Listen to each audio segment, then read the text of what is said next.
આજની ધર્મકથા. પ્રણામ. પરમ પૂજ્ય યોગનિષ્ઠ આચાર્ય ભગવંત શ્રીમદ વિજય કેશર સુરીશ્વરજી મહારાજા, જે અત્યારે તેમના પન્યાસ પર્યાયમાં છે. આપણે એમનો યોગ અને ધ્યાન માટેનો રસ જોયો, કેટલાક પ્રસંગો સાંભળ્યા. પ્રસંગોના ઊંડાણમાં બિટવીન ધ લાઇન્સ કેટલીક વસ્તુઓ છે જે આપણે ખરેખર માણવી રહી. આપણે સૌ અત્યારે મુનિ ભગવંતોના જીવનથી બહુ પરિચિત છીએ. આપણને ઘણીવાર એવું લાગે કે આપણા કરતાં વધારે બીજી મહાત્માઓ હોય છે. 3 ટાઈમ દેવવંદન, પ્રતિક્રમણ 2 ટાઈમના, એ ઉપરાંત પડીલણ વગેરે ક્રિયાઓ અને સંઘ અને શાસનના કામો, વિહારો. આવી લાઈફની અંદર કોઈ એક યોગને બહુ જ ડેડિકેશન સાથે સમય આપવો એ કેટલો મુશ્કેલ પડે એ આપણે લોકો આપણી ફાસ્ટ લાઈફ ઉપરથી એનાલાઇઝ કરી શકીએ છીએ. કેશર વિજયજી મહારાજ સાહેબે જે રીતે યોગ અને ધ્યાન માટે પોતાના જીવનમાં ધૂણી દખાવી હતી, અને આપણને એમ લાગે કે કેવી રીતે આટલો બધો સમય સાહેબ કાઢી શક્યા. પછી એ પેલા યોગિણીજીને મળવાનું હોય કે પેલા સ્વામીજીને ગોતવા માટે, ચિદાનંદજીને ગોતવા માટે બરોડના પહાડોમાં જવાનું હોય, બુદ્ધિસાગર મહારાજ સાહેબજી પાસેથી સમજવાનું હોય, અને આવી તો અનેક ઘટનાઓ કે જે ઘટનાઓ આપણને સ્પેસિફિકલી સમજાવે છે કે સાહેબને ગમતા વિષય માટે સાહેબ ગમે તે રીતે પણ સમય કાઢી લેતા હતા. આ એક ગુણ જે સાહેબનો છે એ ખરેખર આપણે લોકોએ જીવનમાં બહુ જ લાવવા જેવો લાગે. જીવન એના પ્રવાહ પ્રમાણે ચાલીએ જ રાખવાનું, એમાં કોઈ દિવસ બ્રેક નથી આવવાનું. આપણે એવું વિચારીએ કે આ એક કામ પતી જશે પછી મને નિરાશ છે. આપણા બધાનો અનુભવ છે, નિરાશ ક્યારે હોતી જ નથી. પરંતુ ગમતા વિષયો માટે ક્યાંયથી પણ સમય કાઢવો હોય તો કાઢી શકીએ છીએ, એવો પણ આપણો અનુભવ તો છે જ. કેશર વિજયજી મહારાજ સાહેબનું આ ચરિત્ર આપણને સૌને જીવનનો જન્માંતરીય રાહ જે આપણને મળી છે એને જીવનનો ઘણો સમય આપી શકીએ એવું એક આલંબનની ધારા સાહેબના ચરિત્રમાંથી આપણને મળે છે. સાહેબ ધોરાજી પધાર્યા, ત્યાં ચાતુર્માસ રહ્યા. ધોરાજીમાં પણ ધ્યાનના રસિયાઓ એવા કેટલાક શ્રાવકો મળી ગયા સાહેબને. રૂટીન પ્રવચનો વગેરે ચાલતા હતા. પ્રજા જૈનેતર બધી જ પ્રજાઓ બહુ જ મોટા પ્રમાણમાં જોડાતી હતી. પણ કેટલાક યોગ અને ધ્યાનના રસિક એવા વ્યક્તિઓ, સાધકો સાહેબ પાસે બહુ રેગ્યુલર આવવા લાગ્યા. ઉદ્ધવજીભાઈ વકીલ, મોહનલાલ વકીલ, શેષકરણભાઈ ડૉક્ટર, આવા લગભગ 5 જણા બીજા રોજ સાહેબ પાસે આવી અને ધ્યાનનો અભ્યાસ કરતા હતા. આ એક બહુ વિશિષ્ટ શબ્દ છે, ધ્યાનનો અભ્યાસ. કોઈ પણ યોગનું એક્સપર્ટની નિશ્રામાં રહી અને અભ્યાસ કરવો એ એની મૂળભૂત અને પ્રાથમિક જરૂરિયાત છે. ક્યાંકથી વાંચી લીધું, પોતાની રીતે સાંભળી લીધું, વોટ્સએપથી મેળવી લીધું અને એ યોગનું સેવન ચાલુ કરી દીધું, એ બહુ જ ડેન્જરસ વસ્તુ છે. આપણે ત્યાં એટલે મહાત્માની નિશ્રા વગર, ગુરુ ભગવંત કે આચાર્ય ભગવંતોની નિશ્રા વગર યોગોદ્વહન પણ નથી થતા, પદવીઓ પણ નથી થતી. ઇનફેક્ટ દીક્ષા લીધા પછી ગુરુકુલ વાસ વગર શિષ્યને શિષ્યપણું પણ આપણે નથી ગણવામાં આવ્યું. તો એક્સપર્ટની નિશ્રામાં રહી અને આરાધનાઓ શીખવી એ બહુ જ જરૂરી છે. આપણે પૂજા કરતા થઈ ગયા કારણ કે આપણા બાપ દાદા કરતા હતા. આપણે સામાયિક કરતા થઈ ગયા કારણ કે ઘણા બધા લોકો સામાયિક કરે જ છે.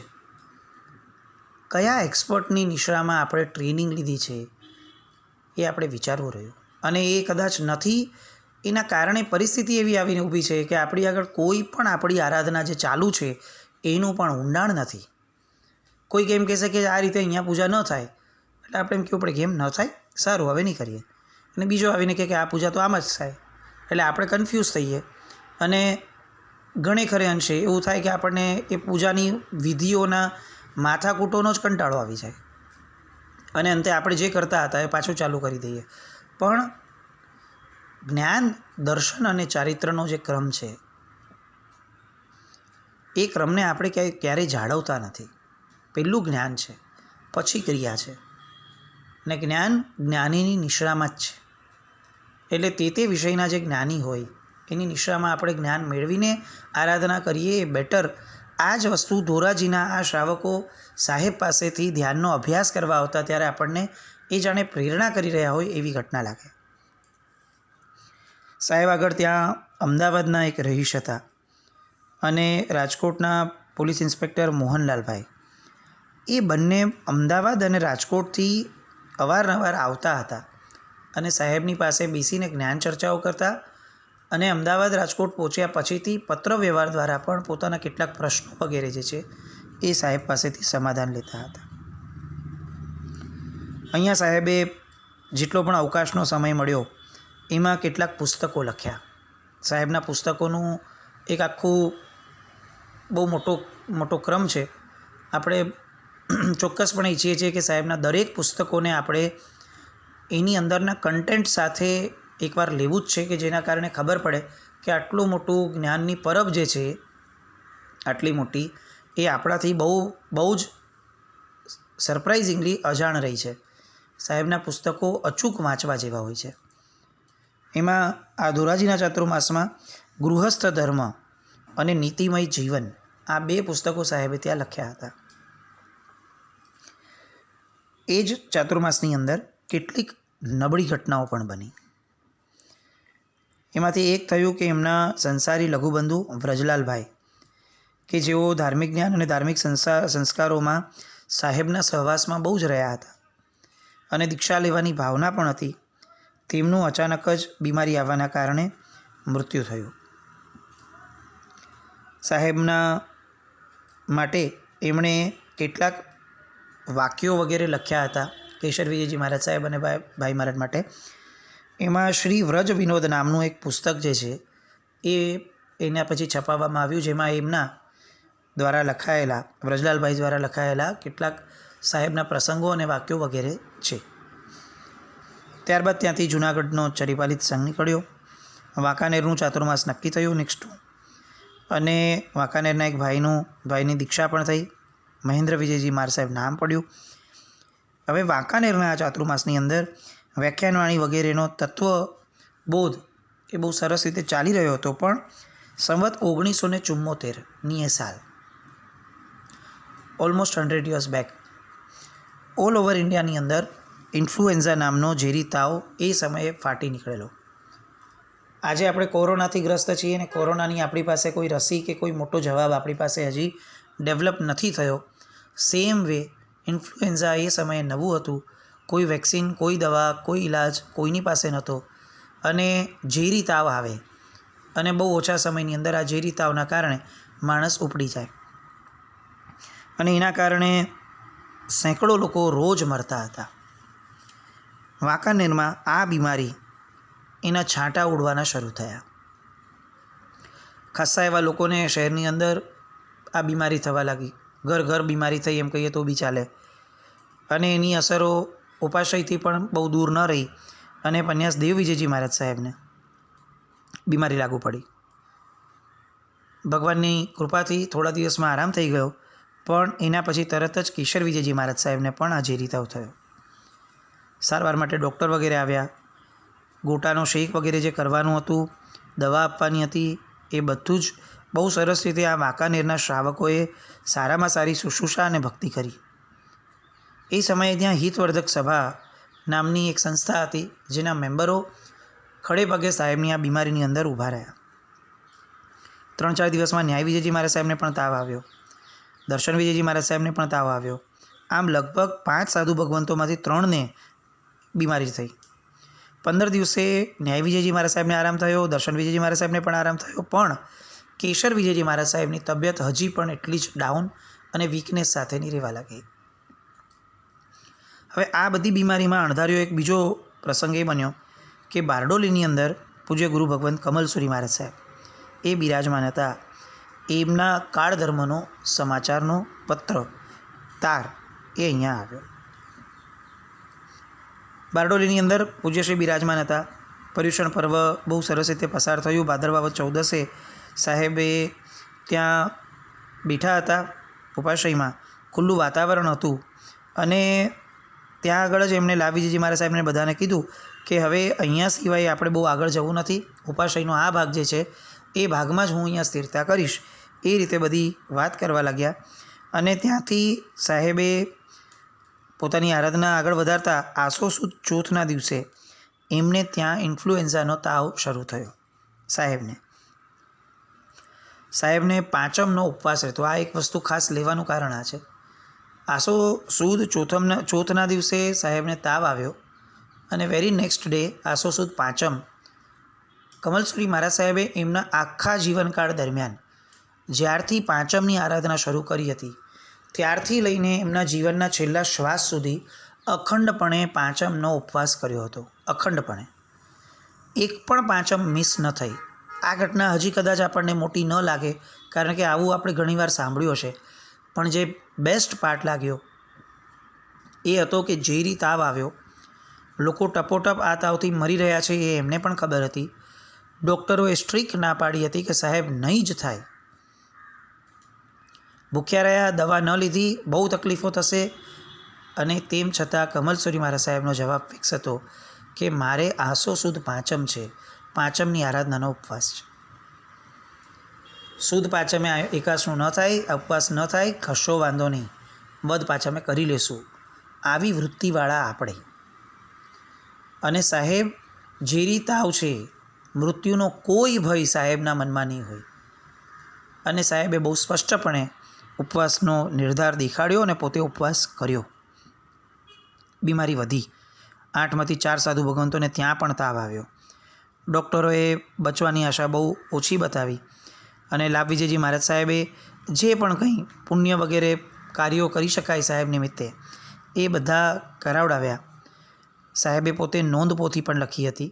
એ નોંધપોથીની વાત એમણે બધા મહાત્માઓને પણ કરી કે મારા ગયા પછી મારે જે પણ કંઈ કહેવું છે મારી નોંધપોથીમાંથી તમને મળી જશે. આસો સુદ દસમના દિવસે કંઈક થોડું બેટર થયું.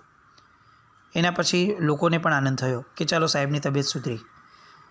એ પછીથી દસમના દિવસે સાંજનું ચોવિયાર પ્રતિક્રમણ વગેરે થયો અને અલગ પ્રતિક્રમણ કરાવતા હતા.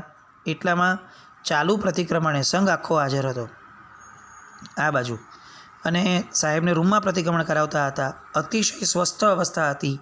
એ અવસ્થાની અંદર પ્રતિક્રમણની શરૂઆત કરવામાં જ્યારે ઇરિયાવઈ પરિક્રમી અને લોગસ્સનો કાવસગ આવ્યો, એ લોગસ્સના કાવસગમાં સાહેબ તલ્લીન બન્યા. સાથેના મહાત્માઓને ખ્યાલ હતો કે સાહેબ ઘણી બધી વાર આવી ધારામાં ચડી જતા હોય છે. લોગસ્સનો કાવસગ થોડો લાંબો ચાલ્યો અને આ થોડામાંથી ઘણો લાંબો ચાલ્યો. મહાત્માઓએ તરત જ સાહેબજીને હલાવ્યા, અવાજ આપ્યો, પણ સાહેબજી એ તો 24 તીર્થંકર ભગવંતોના પવિત્ર સ્મરણની અંદર એટલા બધા તલ્લીન થઈ ગયા કે સાહેબ દેવલોક જઈ અને આ તીર્થંકર પરમાત્માઓ એના કઈ રીતે સાક્ષાત એમના કલ્યાણકો ઉજવી શકાય એ સ્થાનમાં અને એ ગતિમાં પહોંચી પણ ગયા હતા. કેવું પંડિત મૃત્યુ લાગે આપણને, કોઈ કરતાં કોઈ વેદના નહીં. અને અવસ્થા કઈ? કાર્યોત્સર્ગ. સ્મરણ કોનું? 24 તીર્થંકર પરમાત્માનું. જીવનમાં ખરેખર માંગવાનું મન થાય. ઘણી બધી વસ્તુઓ આપણે દિવાળી વગેરેમાં બોલીએ છીએ કે આમના જેવી રિદ્ધિ હજો, આમના જેવી સિદ્ધિ હજો, આમના જેવું સૌભાગ્ય હજો.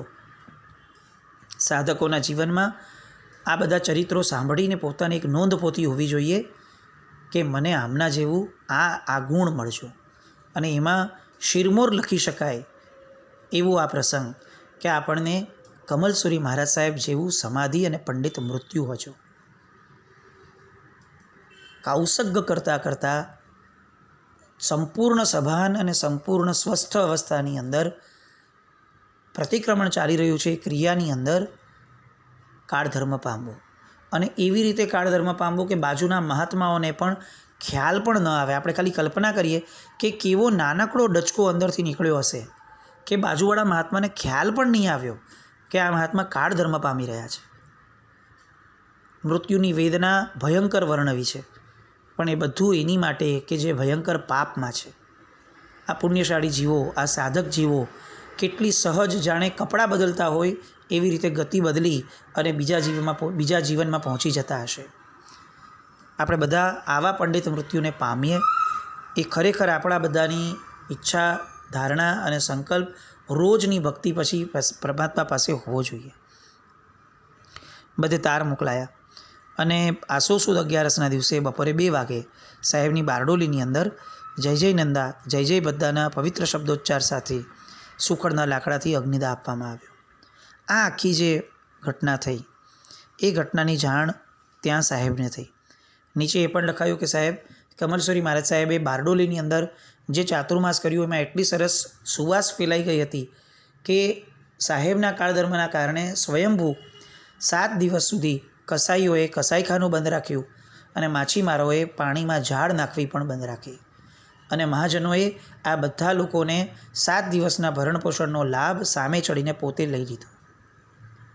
આ હતી ગામડાની વ્યવસ્થાઓ. સ્વયંભૂ લોકો એકબીજાના ધર્મને, એકબીજાના વ્યક્તિત્વને માન આપતા અને એકબીજાને સાચવી પણ લેતા હતા. આર્ય સંસ્કૃતિ વગરનો ધર્મ કેમ અધૂરો છે એના જવાબમાં આ બધી ઘટનાઓ એ આપણને ડંકાની ચોટ ઉપર જણાવે છે કે સંસ્કૃતિ પાછી નહીં આવે ત્યાં સુધી ધર્મના ગમે તેટલા પ્રયત્નો કરશું આપણે વામણા પુરવાર થશું. સાહેબને કાળધર્મના સમાચાર મળ્યા. એક તો પોતાને ઝેરી તાવ, એમાં આ ગુરુ ભગવંતના કાળધર્મના સમાચાર, એટલે આ બધાના કારણે સાહેબજી અતિશય આઘાતમાં રહ્યા કેશરસુરી મહારાજ. અને એવા સમયે આ શોકને પોતાના યોગ અને ધ્યાનની સાધનાથી સાહેબે બહુ જ ફાસ્ટ એમાંથી ઇમ્પ્રૂવ કર્યું. એમની તબિયત પણ ધીરે ધીરે સુધરવા લાગી. અશક્તિ બહુ હતી અને તેમ છતાં બધાના આગ્રહમાં લોકો પાસેથી પણ માંગ આવવા લાગી કે હવે આખો સમુદાય એકવાર ભેગો થવો જોઈએ અને પરસ્પરની ઐક્યની ભાવના અને પ્રવૃત્તિ વધવી જોઈએ. એવા સમયે કેશરસુરી મહારાજ, જે એ સમયે પન્યાસ છે, માનસિક રીતે ઘણી બધી વિચારણા પછી સંકલ્પ કરે છે કે જે યોગ અને ધ્યાન માટે હું ગમે તેમ કરી અને મારો સમય કાઢી લેતો હતો એની પર હવે એક વિરામ ચિહ્ન મૂકવું જરૂરી છે. કારણ કે હવે ગુરુ મહારાજના ગયા પછી સમુદાયની જવાબદારી આવવાની અને સહિયારો પ્રયાસ રહેશે. એટલે હવે હું મારા પ્રયાસ માટે સમુદાયની જવાબદારીઓને ગૌણ કરું એ યોગ્ય નહીં થાય. એટલે સાહેબે મનોમન કૃતનિશ્ચય કર્યો કે હવેથી મારા પોતાના સાધના કાળ માટે, સાધનાના સમય માટે હું અલગથી કોઈ સમય નહીં કાઢું. મારો બધો સમય ગુરુ ભગવંતે જે સમુદાય ઊભો કર્યો છે, જે શાસન પ્રભાવનાના કાર્યો કર્યા છે એને જાળવવા અને સાચવવામાં વધારે આપવો પડશે. આવી ગુરુભક્તિ, આવો ગુરુ પ્રત્યેનો પ્રેમ અને આવી પર્યાયને જવાબ આપવાની શુભ વૃત્તિ એ કેશરસુરી મહારાજ સાહેબની અંદર જે પ્રગટી હતી એ આપણા સૌના જીવનમાં પણ પ્રગટે. આવો પણ શુભ ભાવ આપણને સંવેદાય. ત્યાર પછીથી સાહેબ ચતુર્વિજયજી મહારાજ સાહેબ વગેરે અને ઉત્તમ વિજયજી મહારાજ સાહેબ વગેરેને મળ્યા. પાલિતાણામાં ચાતુર્માસ થયું હતું. ત્યાર પછીથી છગાઉ વગેરેની યાત્રા કરી અને લીંબડી પધાર્યા. અને લીંબડીની અંદર ઘણા બધા શ્રાવકો એમણે સાહેબને આચાર્ય પદવી માટેનો આગ્રહ કર્યો. સાહેબની નોંધ પોથી, કમલસુરી મહારાજ સાહેબની, એ નોંધ પોથીમાં પણ કેટલીક વસ્તુઓ લખી હતી. જેમાંની એક હતી કે મારી ધારણા અને મારી ભાવના એવી છે કે મારે કેશર વિજયજીને આચાર્ય પદવી આપવી છે. આ વાતો લાભ વિજયજી મહારાજ સાહેબ આદિ દ્વારા કેટલાક મોટા શ્રાવકોને કહેવાય, વંચાવાય. એ સમયે વિમલગચ્છ સંઘના અગ્રેસર વકીલ ડાયાભાઈ હુકમચંદ, છોટાભાઈ લલ્લુભાઈ, મહેતા હાથીભાઈ ઝવેરચંદ, મહેતા શકરચંદ કાળીદાસભાઈ, સ્વરૂપચંદભાઈ, આ બધા લોકો આ બધી વાતોથી સહમત થયા કે કેશર વિજયજી મહારાજ સાહેબ પન્યાસ બહુ જ યોગ્ય પણ છે અને બધી રીતે સમર્થ છે અને આ સમુદાયને અત્યારે નાયકની સખત જરૂર પણ છે. પૂજ્ય ગુરુ ભગવંતની પોતાના હાથેથી લખેલી નોંધ પણ છે, એટલે હવે આચાર્ય પદવી તો થવી જ જોઈએ. અને આ ભાવપૂર્વક બધા જ કેશર વિજયજી મહારાજ સાહેબને વંદન કરવા માટે ગયા અને આ બધી વાતો એમણે જણાવી.